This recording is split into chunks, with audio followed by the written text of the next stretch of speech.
I'm leaving my husband and I know that I'm being a horrible, selfish person for it. I don't know how I feel about this. It is probably too early for me to do this horrible thing when my sister-in-law just got separated, but I don't see any improvement in the horizon.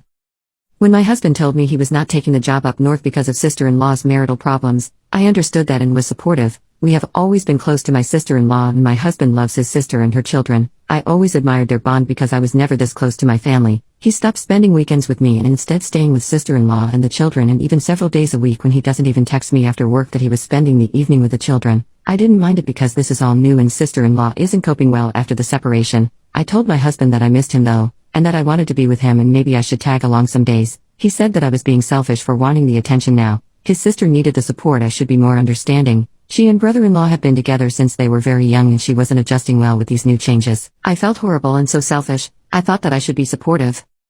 Every Christmas, on Boxing Day, my husband and I travel to somewhere warm and spend 2 to 3 weeks. It has been our tradition since we met. We booked this trip months early, April. Yesterday when I was talking about our trip, my husband was so surprised. He said that he was actually astonished that I thought that we would just go on with our plans when sister-in-law's life is turned upside down. I told him that this was our thing and that his sister has her own family. I wanted my family. Him. I told him that I fully understood that she needs his support but that I've been very lonely lately. He told me to drop the subject.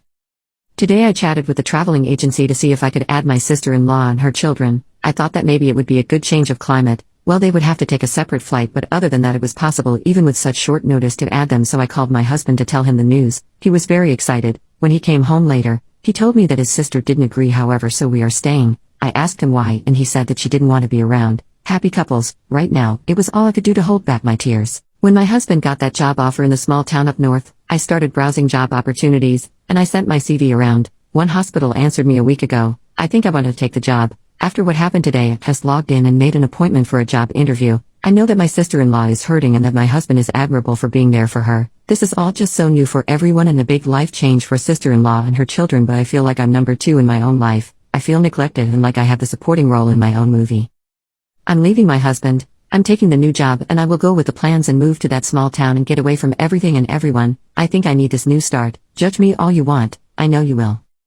Update. I love my husband. I will probably never love anyone like I love him, but yes, I have been very unhappy for a long time. As I said, I always admired my husband for the love he has for his sister. He basically raised her because their parents were having issues and she was left for him to raise when he was a child himself. His warmth and compassion is what made me fall for him, but does it make sense that it is also what's making me miserable? I have always known I'm his second, but I have always thought that this will change with time. First I thought because I'm not family, and after I became his wife I thought because we don't have children. When sister-in-law started having children I felt that I was pushed down the ladder of my husband's priorities. I have told him this before and he just told me I was being ridiculous competing with children. I remember telling him that it wasn't just that. We should be each other's priority because even if his sister loves him, he is not her priority and never will be because she has a family now. We never agreed on this matter. I felt like there was some truth in what he said too. I was competing with children and his sister. Besides, I thought he would be there when I needed him, except he wasn't. My mental health has been declining this year, but he wasn't as warm and compassionate as I always known him to be, the very things that made me so much in love with him. And these past months since brother-in-law confessed his feelings, my husband never once tried to listen to me.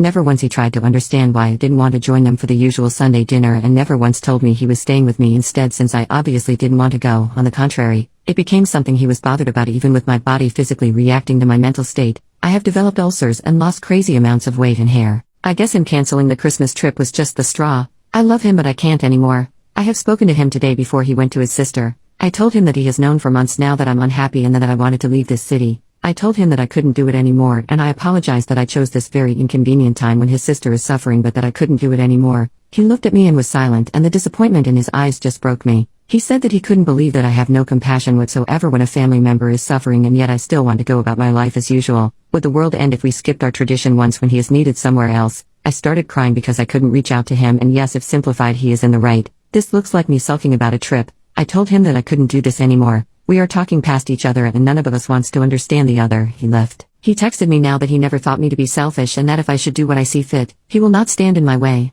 I don't know if he will be coming back.